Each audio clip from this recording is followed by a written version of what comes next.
moi, je suis Audrey Sarrazin. J'ai 29 ans. Je suis commerciale dans les chariots élévateurs. Et à mon temps perdu, je suis pilote de sprint car en fédé dans la catégorie sprint girl. Moi, c'est Anthony Omarini, 29 ans. Je suis mécanicien chez Peugeot et le week-end, je fais aussi du sprint car. Donc on est On est ensemble ensemble hein, depuis 12 ans maintenant. déjà. Ouais, On s'est rencontrés il y a 12 ans. Et puis maintenant, on est en... inséparable. Ouais, c'est vrai, c'est vrai. Toujours ensemble et puis jusqu'à être ensemble tout le temps sur les courses. De sa faute. Tout de suite, moi! C'est de ta faute. Oui, c'est vrai. Bah, c'est mon papa qui a commencé, donc Laurent Omarini, qui a commencé en 1994 sur un châssis PRM Prima. Moi, ma première course en tant que spectatrice en 2008, première à Écouché, où je suis allée voir Anthony rouler et je l'ai jamais lâché finalement parce que j'ai suivi toutes ses courses au fur et à mesure, autant Anthony que Laurent. Et puis petit à petit, on s'est tous un peu greffés au sport qui réunit finalement la famille complète. On évolue dans le Challenge de l'Ouest Ouais. depuis 2019. 2019. Et après, en parallèle, je fais un peu du folep avec Ouais. mon châssis, parce que le moteur le permet depuis 2019 maintenant. Elle était encore un peu petite, mais Son père. c'est pas facile. Non, je sais pas. Elle était petite, mais par contre, pendant l'année 2020, où il y a eu quand même une pause avec le Covid, on a quand même beaucoup regardé de vidéos. Et vraiment, quand elle entend les bruits du moteur, c'est la première à aller devant la télé, puis à nous dire maman, papa. Et puis non, vraiment, elle est vraiment à fond. Et puis inconsciemment, elle sait vraiment qu'on roule. Et puis elle voit les châssis au garage, donc elle monte dedans. Et puis elle fait la simulation du Puis bruit. elle bricole avec Enfin, nous. elle bricole avec nous. Enfin, vraiment. Mais elle supportera sa mère quand même.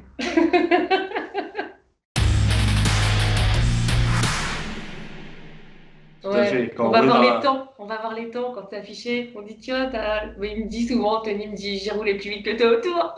Souvent. Alors qu'on n'a pas la même Alors que c'est pas la même. motorisation. Donc, Ouais, c'est ça. C'est pas la même autorisation, mais souvent c'est ce qu'il me dit. Le R6 va plus vite, alors que finalement on pourrait croire l'inverse. Et quand on regarde, c'est vrai que de façon générale, les ER6, c'est plus coupleux. Et donc, ça va peut-être à quelques secondes, hein, même millième de seconde, Ouais. ça va un peu plus vite. Mais Ça dépend de toi. il y a Moi. il y a une petite guéguerre.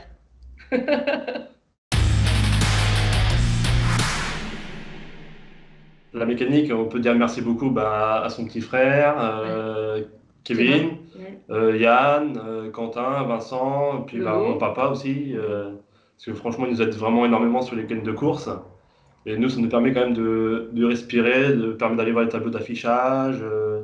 Vraiment, nous, ça nous permet de décompresser un peu Voilà, c'est ça. C'est que entre chaque manche. en tant que pilote, finalement, on s'occupe pas forcément beaucoup de la mécanique. En fait, on rentre et c'est les gars qui prennent les choses en main et qui vont vraiment s'occuper de régler, de réparer s'il y a besoin, de faire vraiment le nécessaire pour qu'on soit vraiment prêt à repartir pour la manche d'après. On a créé la team Seven Sprint Car. Donc on est 7 pilotes, nous deux. Mon petit frère, Nicolas. Kevin, un ami. Vincent, un ami. Quentin, un ami. Et puis forcément Lolo. Lolo, mon papa. La base. Lolo, la base, le président. Et puis on a créé cette association-là pour avoir plus de facilité à obtenir des sponsors parce que c'est déjà pas évident. Puis là, avec la situation, je pense que ça va être un peu plus compliqué encore.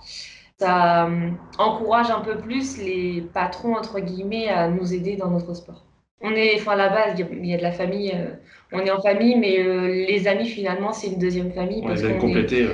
Ouais, voilà, c'est ça. C'est des amis, mais ça reste une deuxième famille parce qu'ils ont toujours été là pour nous. Ils nous suivent jusqu'à des courses qui sont très très loin des fois. Donc, sans eux, on pourrait pas rouler et faire tout ce qu'on fait, quoi. C'est pas possible.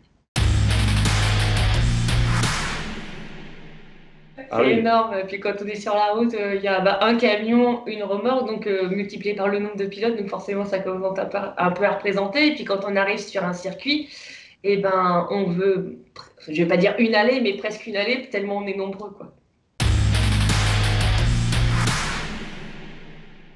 Moi, je roule avec un châssis MMS 2018. Cette année, je viens de monter 4 amortisseurs Fox par l'équipe Off-Road Technology. Après, pour la motorisation, on est avec un moteur ER6, voilà, optimisé par GFRC. Toi, du coup, c'est un châssis MMS aussi. Voilà, Cobra. Motorisé en Yamaha R6 avec des amortisseurs P2S avec lesquels je me sens vraiment à l'aise, qui sont pour moi bien réglés aujourd'hui. Les prochains objectifs pour moi, j'espère vraiment refaire le championnat de l'Ouest l'année prochaine. Et puis si c'est possible, malgré le niveau qui est quand même très élevé et qui évolue d'année en année, faire un top 3, ça serait top. Après, Essayer de faire une avis aux copines. Et puis le France, mais faut voir. Essayer. Peut-être pas tout, pas le championnat complet, mais faire quelques courses. Moron, j'aime beaucoup. Saint-Vincent, j'aime beaucoup aussi. Après, peut-être en faire d'autres, mais de toute façon, il faut la pousser, réfléchir. sinon elle va rester comme ça. On verra. Mais vraiment, un top 3 au championnat de l'Ouest l'année prochaine, ça serait vraiment une belle récompense pour toute l'équipe. Moi, j'aimerais bien augmenter un peu ma place au classement 2019. Hein. Parce que 31e, c'était pas l'objectif attendu en début de saison. Donc pourquoi pas éventuellement faire une année en maxi pour 2020, mais là ça sera loupé, donc plutôt 2021. Et puis augmenter, peut-être un top 10, ça serait le top. Puis après on verra l'avenir. On verra. On verra peut-être une prochaine catégorie, on ne sait pas.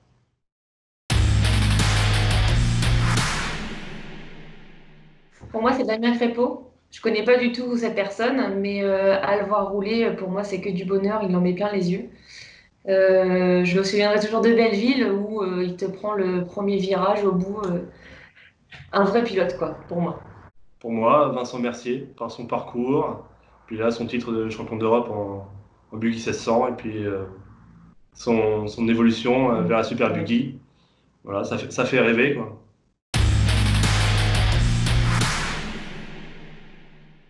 Compliqué. Très compliqué. Il y en a plusieurs, mais les crénés, comme dit Jimmy, les crénés parce qu'on est normand avant tout. Mais sinon, moi j'aime beaucoup Saint-Vincent parce que rapide et technique. Et allez, la troisième, Belleville. Et puis j'arrête. Moi, Saint-Vincent. Après, en UFOLEP, on a pu rouler sur une piste comme Saint-Germain-d'Auxerre, un très beau tracé.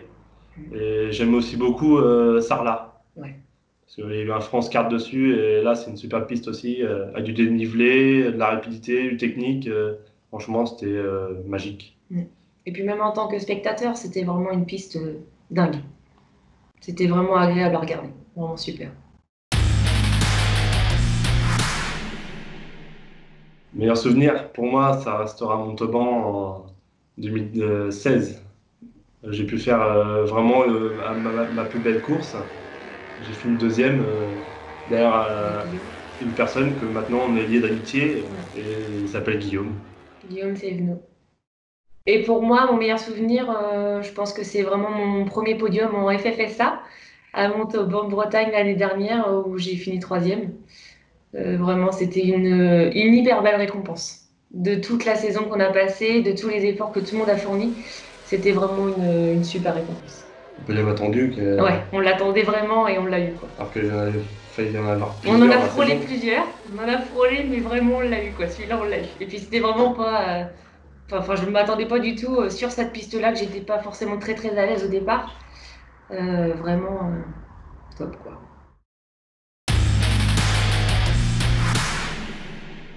Montauban, toujours. Moi aussi, Montauban. Parce qu'elle a roulé avec ma machine et je l'ai vu revenir avec la machine cassée. J'ai été, je pense, un peu optimiste, on va dire. C'était beau. C'était très beau. J'ai fait ça j'ai fait une belle glissade. Mais partir deuxième ligne et arriver au bout du virage première, mais à l'envers, c'est beau. Et c'est le rail qui m'a arrêté, quoi. Mais sinon, ça va. Donc j'ai ramené la machine un tout petit peu cassée. Mais bon, je vais bien. Oui. C'est le principal. J'en ai pas voulu. Ça m'a permis de changer de machine. Voilà, c'est ça. C'était le déclenchement.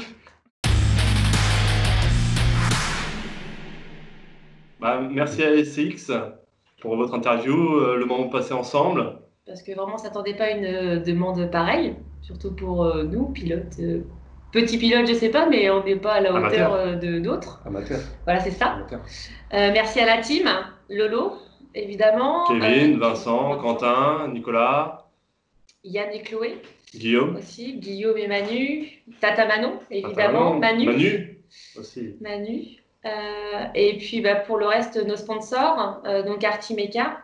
A2CP14. A2CP14. JFRC. Voilà. NTC Reprogrammation. Et MPD Stock. MPD Stock. Wilfried Matériaux Composites, pour tout ce qui est carrosserie. Eh ben, je pense qu'on a fait le tour. À bientôt.